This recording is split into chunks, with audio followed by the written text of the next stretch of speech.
I'm going to go off script to begin. To all the vegetarians and vegans in the house, I won't ask you to identify yourselves, but you heard what the man said. No, I'm kidding.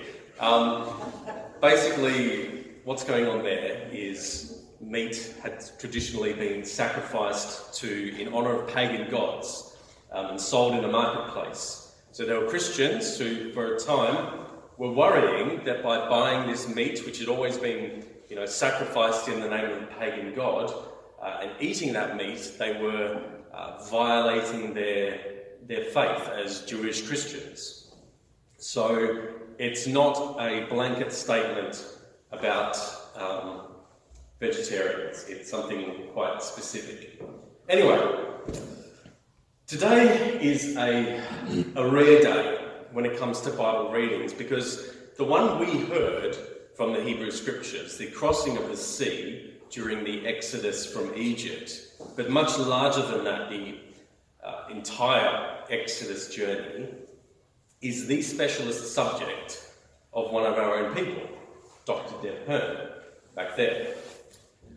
Now, if you go to Koorong Christian shops, for example, but others as well, you're going to find Blu-rays or DVDs of a series called Patterns of Evidence, made by Tim Mahoney, an American documentary maker focusing on religious content.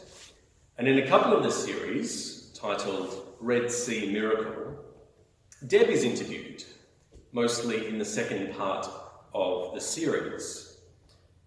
So I thought it'd be interesting to go over, even briefly, the event.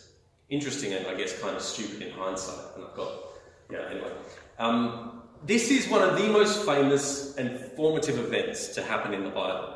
It's the stuff of song, art, study in various fields, theology, and as an event in itself, as a narrative, it's core to the identity of Jewish people and, by extension, Christian people. So you could go and buy the documentaries if you want to explore it, or you can talk to Deb. But I want to try and give a quick overview of the event. A standard approach to the event has been the epic, miraculous interpretation which has been captivating people for a long time, especially since that 1956 Cecil B. DeMille movie, The Ten Commandments, starring Charlton Heston. So the miraculous approach usually holds that the crossing took place at the northern area of the Red Sea in the Gulf of Suez, or it happened at the Gulf of Aqaba, which is east of Suez. And I've got a little prop to help me with this. I've never done this before. If I'd planned ahead, I would have put it in your orders of service. But there's the Red Sea. That's cutting down the northeast coast of Africa. There's Arabia, there's Sudan, Ethiopia, and all the rest. So the Gulf of Suez is here, Gulf of Aqaba is here. One of the traditional sites, I'll come on to Mount Sinai actually. Now, in those places, in both of those gulfs, it's very deep and canyon-like, I'm told. It's difficult to understand how a strong wind, as recorded in the text, could have had any impact. Basically, in those locations, you do have to have a kind of break the laws of nature type of event. Gravity and physics have to be suspended for that to work. The locations of those crossings also assume that Mount Sinai is in different places. We don't know for sure where Mount Sinai is, or Mount Horeb. So again, to my little map, there's a traditional site here in the Sinai Peninsula. There's a monastery on that place now. There's another site over to the east of it in Saudi Arabia. And then some rogue academics like Deb claim that it's up north in the southwestern Negev desert. So a lot of different contentions there. One of the benefits, at least one of them that Deb's site has, is that it works with the biblical itinerary, and you can actually have a crossing occur in one of the Great Lakes through natural phenomena.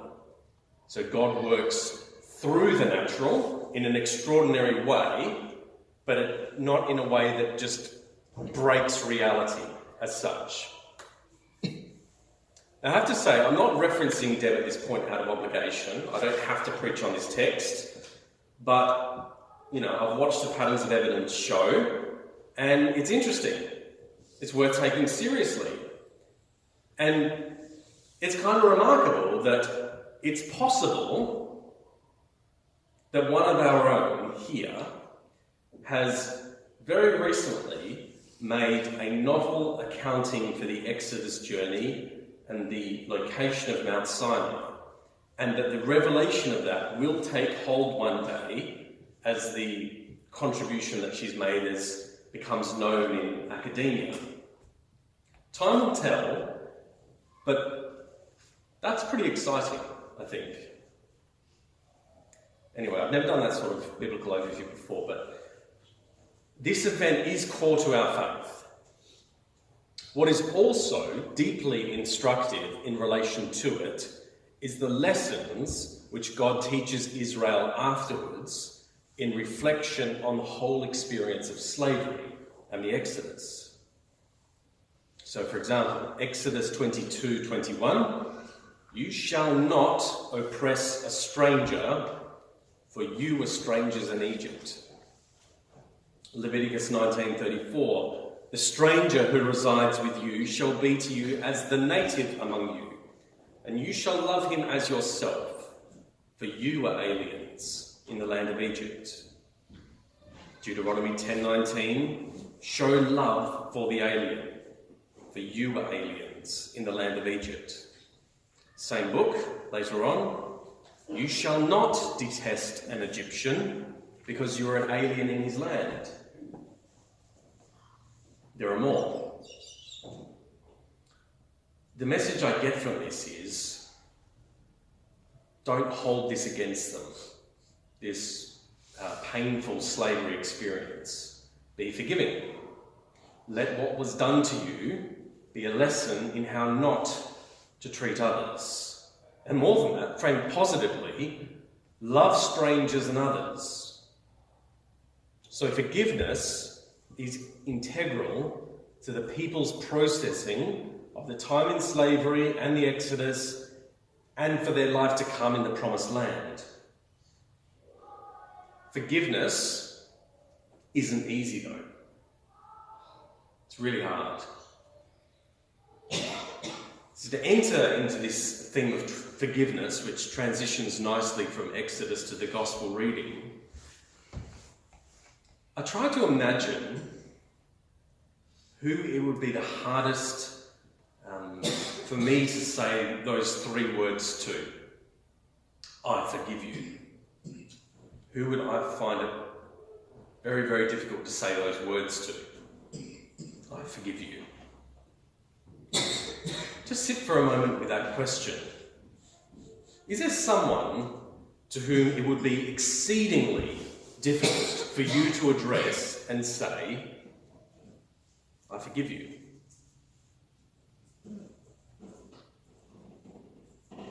I confess, I hoped that there would be no one with that power over me. But then I thought of one person, and then another. People whose names I can barely stand to utter. And not for nothing, my throat just wants to seize up even thinking about it. So let's say then that through error, omission, or your own deliberate fault, you were someone whom another person found difficult to forgive to the point of physical revulsion. Unless you have a personality disorder, I suggest that would be an awful weight to bear.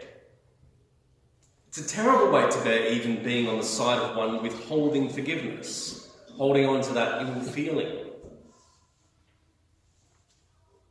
I can't just tell you to forgive another person or to forgive yourself even, which can be harder. It's far from being that easy, though I absolutely do believe in the power of confession and the declaration of God's absolution through Christ. Without a doubt, without a shadow of a doubt, the message we get from Jesus is that extraordinary forgiveness is core to who God is. And the parable today tries to convey just how lavish that is. So going into it a little bit, we can estimate that a talent that was referred to in the parable, a talent was the largest unit of currency. It was worth about 6,000 denarii. 1 denarii was a standard day's wage. So 1 talent is 6,000 days' labour, or 16 years of labour if someone worked every single day. 10,000 talents means 60 million denarii, or working day in, day out for about 165,000 years. The point is, it's a stupid amount of money. This is like Zuckerberg or Bezos money. Or to keep with the geography of the region, this is like Saudi oil money. This slave in the parable is absolutely stuffed. Likewise, the final punishment even is a bit silly. Tortured until he pays the entire debt. How is that going to work? So I don't see how this parable can be anything but hyperbole or exaggeration for the sake of instruction. But God forgives. That's the point. God forgives. So on this, I'm trying to keep the message pretty simple today. There is no forgiveness like God's forgiveness. And seriously, no matter the size of the transgression, there is capacity, and I choose that word very deliberately, there is capacity for forgiveness on God's part. And honestly, that sits uncomfortably, because I believe it to be true, and at the same time, there are monstrous people out there. So I don't want to sound trite about this, but forgiveness and goodness is God's business for all of us. I expect for most of us, the indebtedness that we have, to borrow that metaphor, that language from the parable, it's not going to be that great. But imagine if it was. Imagine if it was. Imagine if you got to a place where, more than anything else, you needed forgiveness to just saturate your heart, your mind, your soul, that was the most pressing thing, the most desperately needed thing. And here it is. But that's what Jesus offers. An experience of forgiveness from God, a trust in forgiveness by God, and an example of it too. If we need particular help, and apparently I do, in letting go of a lack of forgiveness towards another that holds power over us, take hold of that. Take hold of your forgiveness. I didn't really know how to finish this sermon off, but I recalled those words that we sang before. Find rest, my soul, in Christ alone. Know his power in quietness and trust. Know his power. Know his power to forgive. So I thought that to finish, we could sing that through one more time. The Lord be with you.